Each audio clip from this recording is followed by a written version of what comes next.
Hey guys, it's TheFrXion here, TagTank12, however you call me, I don't really care. Welcome back to World of Tanks. And yeah, you guys can see I have the Bizonte. Previously, in the last video where we covered the G-Sor, where I reviewed the G-Sor, I already told you guys that I did go ahead and open another 75 boxes where I was lucky and I did get the Bizonte.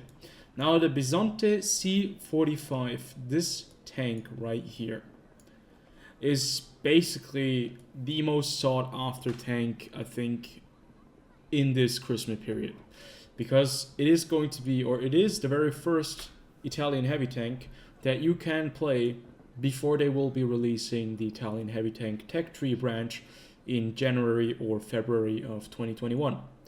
Now, unfortunately, Wargaming weren't able to release the Italian tech tree branch in 2020 in the end. Although they wanted to release it with the Christmas event, but that's not possible and it didn't work out. It was similar, I think, to the object, what was it called? Double-barreled Russian premium tank, the object 703 version 2, which I think was also first released before they released the tech tree branch. That's something they like to do here. So the question is going to be, since this is a tank review, are you going to be missing out? Is it an amazing tank? Is it crap? Is it the best tank ever, the best premium? Is it the next Defender? That's probably going to be the question on a lot of you people's minds.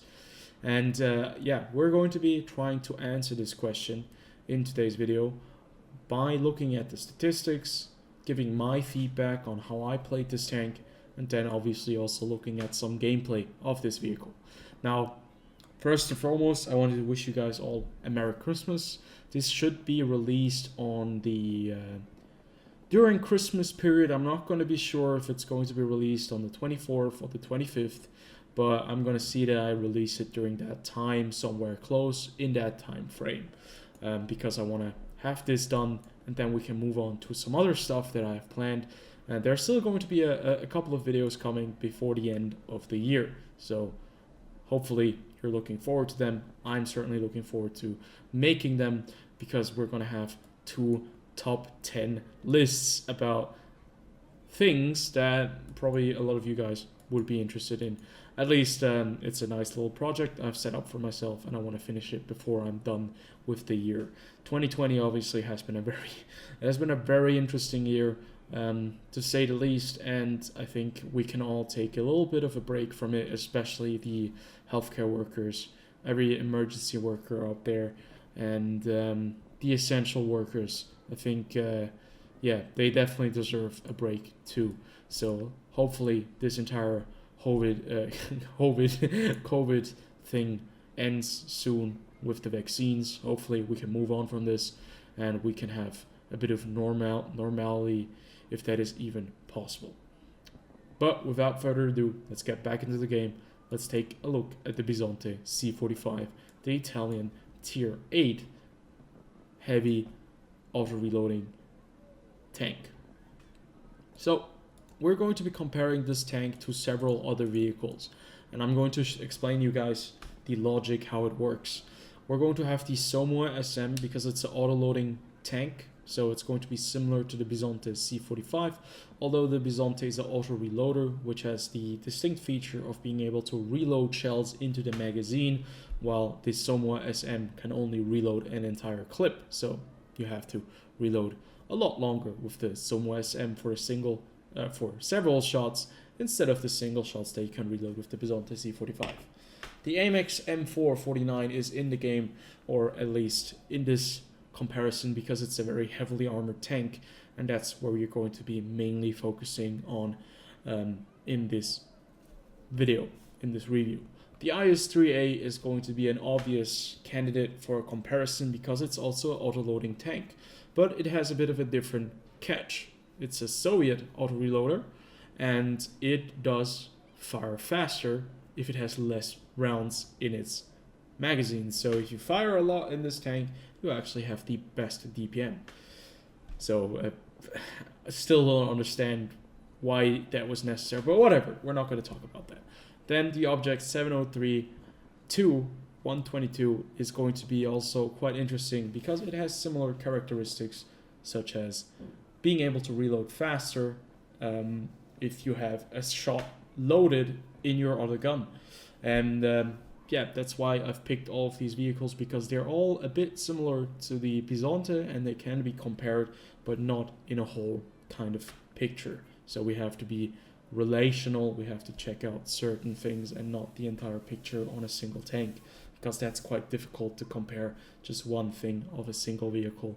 And that's why I picked several tanks in this category, and we're going to check out every single thing. So the Bizonte C45, we're going to take a look at it first before we jump into the stats. You can see it looks like a M1 Abrams, to be fair. From my point of view, this looks like a very modern tank design. And Wargaming actually made a very interesting video about this.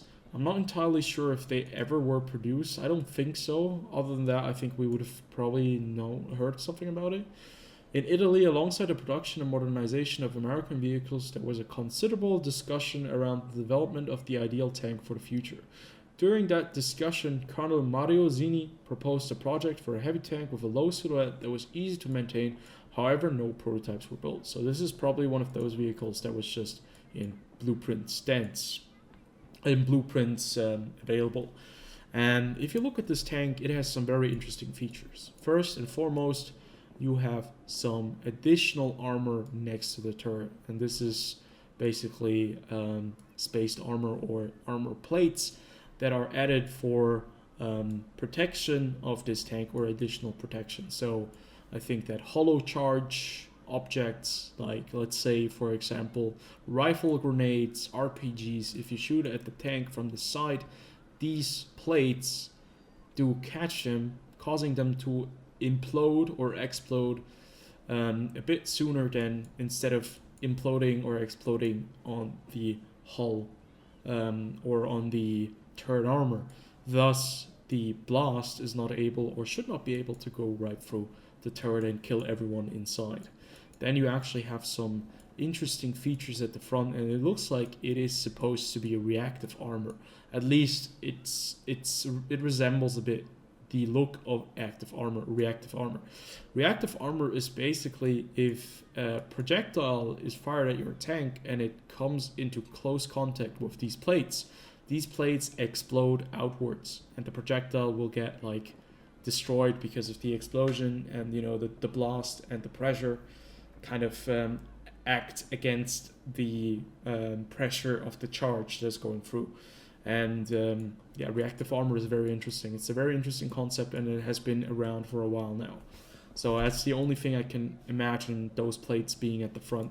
Now, those things on the side here, those are not reactive armor plates because they're hollow, as you can see right there. They're just armor plates added on top for additional protection. Same as you can see right here on the side, these are tank skirts, you know, to stop any kind of projectiles, like small caliber fire and any kind of machine guns from going into the tracks and maybe damaging the tracks and making the vehicle immobile. So that's where we are. It looks like a very modern tank, and it has a nice MG3 on top of it as well. Probably not an MG42, but MG3. And it's quite interesting because I have not seen any MG3 on German tanks. If we check real fast, I think most of them are just standard 50 cals or 30 cals maybe, and other than that, I don't even think that the Germans have a lot of machine guns placed on their turrets like the Soviets have, for example. But back to the Bizonte, because that is our main concern here. The Bizonte is equipped with a 105mm gun, the 105-55, and it has 3 shells in its magazine. Now we're going to go over to the comparison, and we're going to take a look at what the Bizonte is all about. So the Bizonte has 360 alpha damage, which is quite interesting to see that the alpha damage has really increased for tier 8 heavy tanks. I think that Tiger 2 now also has 360 alpha damage.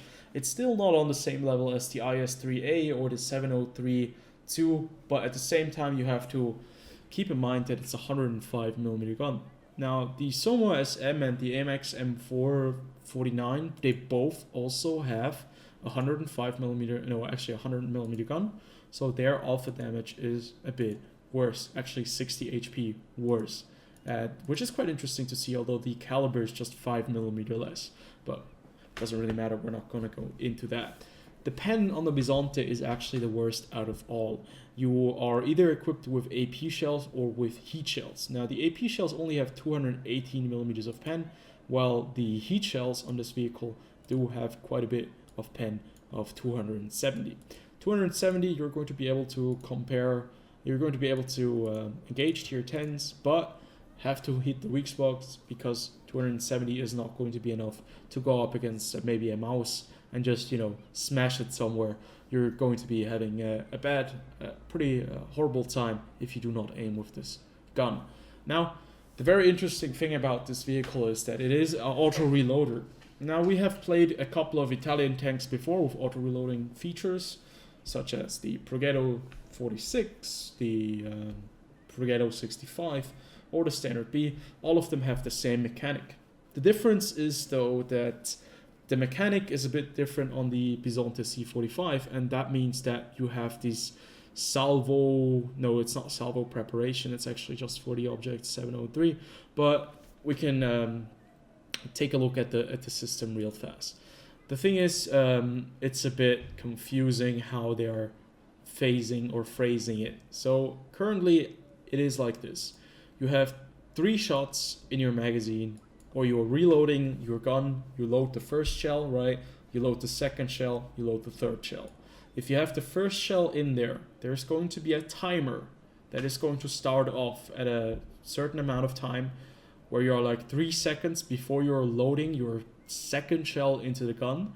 And during that timer, if the timer goes off, you're going to have a visual cue and an audio cue, and you fire at that time, you are going to be able to fire faster or reload the second shell faster than you did previously, because you're firing in that exact moment. Now with the third shell, if you have the third shell and you fire before the shell is fully loaded, and you fire in between or during that kind of system, you're actually going to be seeing how it works in the game. And you fire it during that reload, that counter, which allows you to actually shoot. You're not going to get the penalty that you would when you are reloading a shell, you know, with the other auto reloaders, because you're going to have a faster reload. Your next shell will be reloading faster. It all sounds a bit confusing. It actually is a bit confusing the way it is handled, but in the end, you can basically get off the penalty of reloading or shooting while you're still are reloading several shells. That means you actually have a bit more of leeway if you're doing something, you know, and you want to engage and kill a tank faster, because you can save like 3 or 5 or 6 seconds, and your reload will not be affected. It actually will be even a bit better. So I don't really understand why they implemented this system. I thought that the auto reloading system from the medium tanks was pretty good already. But Wargaming obviously thought that they needed to add something new for the heavy tanks. So yeah, it's going to be a bit, you're going to need a bit of time to actually get used to it, but you'll be able to do it. So this tank has basically for the first shell 15.5 seconds reload time, 13.7 for the second, and 11 seconds for the last one. And obviously with the feature, you can actually get it a bit, like you can actually get past that, what do you call it, that blockage, right? So the tank still takes a while to reload, 40 seconds for a complete reload for all 3 shells. And while you're firing, you need to reload 3 seconds to get the second shell or the third shell into your gun to be able to fire them off. You have 3 shells in your magazine, and yeah, your max DPM is 1971, which is almost the lowest out of all these 5 tanks, which is quite interesting to see. But still, you have 3 shells at your disposal, which you can use, and if you use it correctly, you can be almost as combat efficient as maybe even the Somo SM, which has to reload a full clip. Now the reload on the Somo SM is a bit longer. Even the IS-3A reload is a bit longer, as you can see right there, 42.9 seconds or 35.03 for the Somo SM. But the Somo SM has 5 shells. The IS-3A has more alpha damage, so it's going to get a bit better DPM right there. And the gun traverse on this tank is actually the best, or one of the best, with the AMX M449 together. Now the gun depression and the elevation are exactly what this tank is really good at. This tank is supposed to be a good hill warrior. Sound familiar? Very familiar with the Swedish heavy tanks. It has an aim time of 2.24 seconds, which is actually quite decent if you consider the vehicle and that it's supposed to be a heavy tank.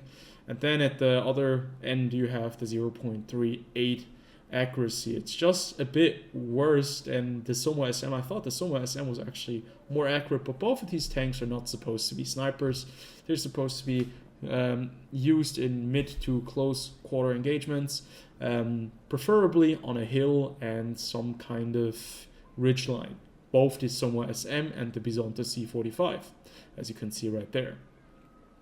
The Soviet tanks obviously have way worse accuracy. Both of them are supposed to be brawlers, close range, and the AMX M449, although having some of the best armor out of all these vehicles, actually is pretty damn accurate at range. So that's quite interesting to see. So the Bizonte, from the firepower point, other than it being an auto reloader and it having really good gun depression angles and elevation angles, it isn't the most accurate or like the best sniping tank out there. It's supposed to be a heavy tank that you fight in mid ranges with a bit of cover in between you, maybe even preferably on a little hill where you can really get the right use out of your armor. Now getting to the survivability. This is something that is really interesting about this tank, because this tank has only 135 millimeters of frontal armor. If we take a look at that, and at the angle, the way it is shaped, it's like a bit rounded that you can really easily go through there. 135 millimeters is not going to protect you from a lot of shells at tier 8. Basically, a lot of people will be able to go right through you if they're in front of you, if they're a bit above you, if they're a bit below you. It might get a bit difficult because it's rounded and its shape, with the same time being on a hill and having, gun depression, might just make it a bit difficult to actually hit the upper plate or even the lower plate. So that means the only thing that is available to shoot at is the turret.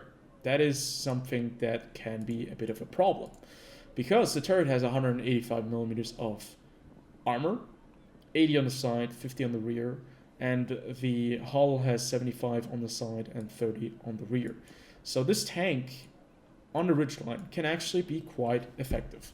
But what I've noticed is that the gun mantlet is actually quite easy penetratable, especially if they load gold shells, because you can see that the gun mantlet is actually very angled. It's very flat, especially if you are on some high ground and you're aiming down. It's a very flat angle and people will be able to pen that. If you're turning your turret a little bit, your turret at the front is a bit angled, but it's also quite flat. So if you just have a bit of patience, and there are several targets engaging the Bizonte from the front, and he turns a bit around, you can actually smack him right in the face, because the turret armor right here is not as strong. 185, you're going to have a bit of a problem if you're low tier, but if you're tier 9, tier 10, tier 8, there are actually quite a lot of options to deal damage to this tank. I've noticed that it does get penned very, very easily. It's not the super overpowered defender that we all know and hate or love, depending on which side you're on. But it actually is a tank that is extremely good in the right scenario, but it actually suffers a lot if it's in another place, especially if it's on even ground and everyone can shoot its lower plate. What about angling this tank? Well, this tank only has 75 millimeters of side armor. That is very American, right? Because the Americans don't have a lot of side armor either. So if you angle this tank a little bit too much, you can easily go through the side. Doesn't really take a lot. That's what I've noticed when I've been playing this tank. And to be fair, I've been a bit disappointed in the general survivability aspect of that tank. I didn't expect it to be this fluffy. Can be penned and shot at very easily. Now, if we take a look at the AIM X, for example, that thing has 50 millimeters more. It has angles. It has much better protection. Turret, 250. You cannot go through that turret. Only with gold and only with certain like angles in certain areas, because this turret is really, really good. Maybe you can hit the turret, the belly of the turret down below, but yeah, you have to be able to shoot that first. I didn't even know that that turret was like raised up that much, so you can really shoot that place below it. They must have changed it. I have no idea. Whatever. We're going back to mobility now. So the survivability aspect of this tank and the firepower aspect aren't really that impressive. Especially that it only has 1,400 HP. So this tank can be really good on certain occasions, but other than that, it can be really a bit of a downer. Now we're getting to the good stuff. The mobility of this tank is really what makes the Bizonte C45. It has 50 kilometers per hour top speed, and it has 600 horsepower.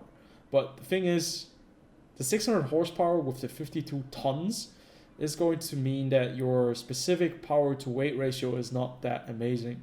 You're not going to be accelerating as quickly as other vehicles will be, but you are still going to be able to reach the 50 kilometers after a while. So it's just going to take you a bit, but the 50 kilometers per hour you're going to be able to reach. And that's very nice. This is a medium tank. No, this is exactly the thing. This is a heavy tank that can actually be played more like a medium tank, which is a bit bigger, a bit more wide in certain aspects, and can go to positions and still have a bit more protection than some medium tanks, and then, you know, be some very aggressive kind of medium in a position. It will allow you to actually deal quite a bit of damage early on to certain vehicles, and you can go with some medium tanks and be very competitive on certain places of the map, and I really like that. I enjoy that. You have some armor. If there is some kind of hill or ridgeline, you can be really effective. If there is no artillery, you can be really, really effective, and you can do quite a bit of damage if you know when to fire and when not to fire. It's very similar like the G-Saw. This time around, though, it's not an auto loader, it's an auto reloader, where you have the option to actually fire in between the shots, even though there might be some penalty waiting for you. But this tank, with that anti-penalty system, or whatever it's called, you can actually fire quite a few more shots than the Progetto can do, for example, the medium tanks. So I'd say without further ado, we're going to check out some gameplay of this tank. We're going to see how well it performs. We're going to talk about the weak spots and like the weaknesses and how they actually transfer over into the gameplay, the strengths, how well we can actually utilize them, and what it means to have the Bizonte, what it means to be playing this tank in World Tanks. Okay, so the game I've prepared for you guys is actually one that I had in the Bizonte against some tier 10 vehicles. And the Bizonte is one of those vehicles that you best play where there are some ridgelines. It's one of those tanks that I would not immediately take into the city and try to side scrape in with, because the measly amount of 75 millimeters of armor on the side is not going to protect you well enough from enemy fire coming in from the side, so keep that in mind. And what you could see right there in the middle of the screen, and you can see it again right there, is the reloading thing right there. I'm not even sure what it's called. It's the mechanic. So you could see that it actually went like from different little arrows into the middle, and as soon as you hear that light, you hear the light, you hear the sound of it coming fully together and the light going lighting up. That's actually the moment where you can actually fire. If you fire in that or during that time, the penalty will be reduced, so your reload on the next shell is going to be better. just as if I fire right there, but it actually went away. So right here you can see we are a bit in trouble. There are quite a few enemy vehicles coming in. They want to push this side. We have a bit of a bit of support from tank destroyers. There's an E4 in the back. There's a Leopard 1 next to us, and we have artillery as well. Right there you can see the 10 degrees of gun depression will really allow us to crest the ridgeline and only show our turret right there. But artillery is going to be very interested in us nonetheless. So yeah, in any other kind of vehicle, maybe the Kranwagen, that would be great for this scenario. But other tanks, maybe a Soviet tank, you would be pretty much lost. You really couldn't do anything. You would just wait for them to push around because, you know, trying to be on the hill is just something really bad for you. But with an Italian tank like this, with 10 degrees of gun depression, you're quite mobile. So luckily for us, we have some support right here. We did lose the ISU-152 behind us, but the artillery is actually doing bits. The E4 is doing bits as well, and we're just spotting these guys. And right there we have a target, the Tiger 2, and you can see it took us a while to actually load in, but we punished him twice for almost 700 damage, and that Tiger 2 will remember that we are going to be able to do that again. And you can see we just reloaded another shell. That's the beauty about auto loaders or auto reloaders. You can do that, and right there we bounced the shell off our turret. Because of the angle, it makes it a bit weird, a bit more difficult for the enemies. Right here we have 50 TP, because we have the gun depression. He also has quite good gun depression, but he doesn't pen us, neither does the Char Futur. This is exactly where you want to play this tank. You can see they bounced off the turret, and one of them even being a tier 9, the other one being a tier 8. We can just wait here and see if they can push us. But you can see our time is actually running out, so we are now looking into actually pushing these guys, and that's what I'm doing right here. I actually want to take out this 50 TP. The first round doesn't go through, unfortunately. I'm not able to finish off that French tank, but I'm going to be able to finish off the Kranwagen, and I do take into account that I will be having a much longer reload now. So now you can see that our situation has actually worsened quite a bit in the city. We have lost all our heavy tanks that went into the city. The E4 now is pushing with us, and we want to clear out the south as quickly as possible to be able to take the fight back to the north and defend the base. This E4 is a very good player. He smacks the Tiger 2, and we go in and we finish him off. That's something you can do with this tank because it's just so fast. Look at that. You can actually run all the way 40 kilometers per hour, going like over like this little ridgeline or to the side. And yeah, this is really a powerful vehicle. Unfortunately, we are not able to take out the Leopard Prototype A. There's the Scorpion G. I hope that the Scorpion on our team on the other side shoots him. I don't have the gun depression, and I do not want to expose myself any further for potential tank destroyers or artillery, but we do get hit by artillery right there for 156.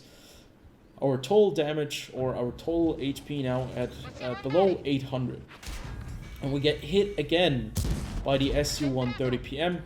But you can see the armor on our turret is actually going to hold up quite nicely. I think he wasn't able to pen us, or he actually shot the ground. I'm not entirely sure what happened there, but we finish off the Scorpion G, bringing us to a damage total of 2,512 and 1,258 damage assisted.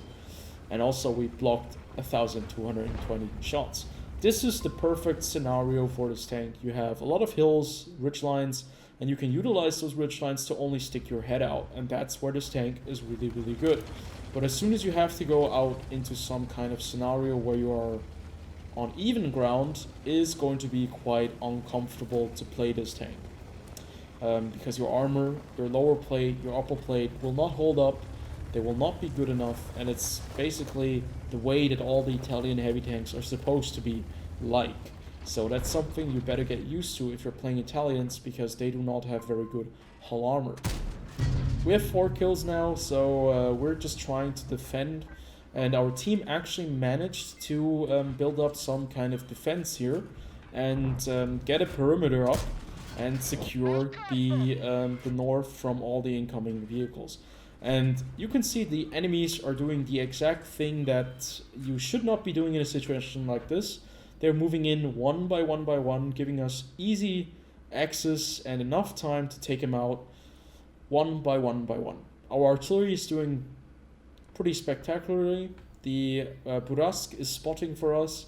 We have an E4 that is really good. We have a platoon with the E4 and T92. The Waffenträger, although only being on 1%, is actually able to do quite a bit of damage as long as he stays hidden. And now it's basically all about where can we push to actually win this game. Because now, winning this game has actually become something that we can do. So I'm moving up here into the field to be able to shoot at the Jagdtiger. It's a bit of a risky move, because if the SU-130 PM now turns up from the side, I would be pretty open for any kind of fire from all directions. So I noticed that, I moved back, I realized that I cannot take out the Jagdtiger, and I just want to hold this railroad track, because our team looks like they have secured the north. So now I'm just thinking, if the Burask will come with me to the south and we can actually push up north, we might be able to actually destroy artillery and maybe the SU-130 PM. But the Burask is a lot more interested now, at least in defending the north and taking out the Löwe and the Jagdtiger, and allowing our arty to knock them out while he spots them. So we get the Löwe right there, the T90, the M40-43 knocks him out. He must have been at low HP. And I think the Jagdtiger actually commits suicide, or he just leaves the game. It's quite interesting to see, because I don't really see rage quits that often in World of Tanks, but when you see them now, you can actually see that the player just left, like his vehicle was destroyed or something like that. And it's going to happen in just a second, because he must have been rather frustrated. Yeah, enemy vehicle was lost in battle. If he would have drowned himself, he would have, we would have gotten the message that enemy player has drowned himself, but he actually decided to quit the game, and you can see I'm quite, I'm not excited, but I'm quite entertained by the fact that he just left the game. But the Jagdtiger was probably, he had enough of artillery and all that kind of stuff, and he just left the game. And we have turned this situation completely around, and now it's basically a 6-on-4 engagement. They have 2 artillery pieces, 1 tier 10 medium tank, and 1 tier 8 tank destroyer. Now the Burask is coming over here, and he's telling me that he's going to be spotting, and I'm just going to be the supportive fire element. And I'm expecting the object 430 to be somewhere around here, or the tank destroyer. So I'm a bit careful in moving up. I want to use the ridge lines as cover to cover my lower plate, but if I would get spotted right here, artillery would obviously take me out very quickly. Remember, this is a heavy tank, this is not a medium tank, although its size is not very or particularly large. It does get spotted very quickly. It does not have a lot of camouflage value, so keep that in mind. Because I think I've just been spotted right here in just a second. I get spotted by maybe the SU-130 PM, maybe the object 430. Oh, it's the object 430U. We survive a hit by artillery. He doesn't hit us directly. We survive the second hit. We survive the hit from the object 430U. And our T92 manages to counter battery the GW Tiger. And there is the Conqueror. And this is where you want to find yourself in this tank. You can see the aim time actually takes quite a while for this tank to fully aim in. And yeah, now it's all about the object 430U. Who's going to spot the object 430U? Who's going to be able to take him out of the game? This game is basically done for.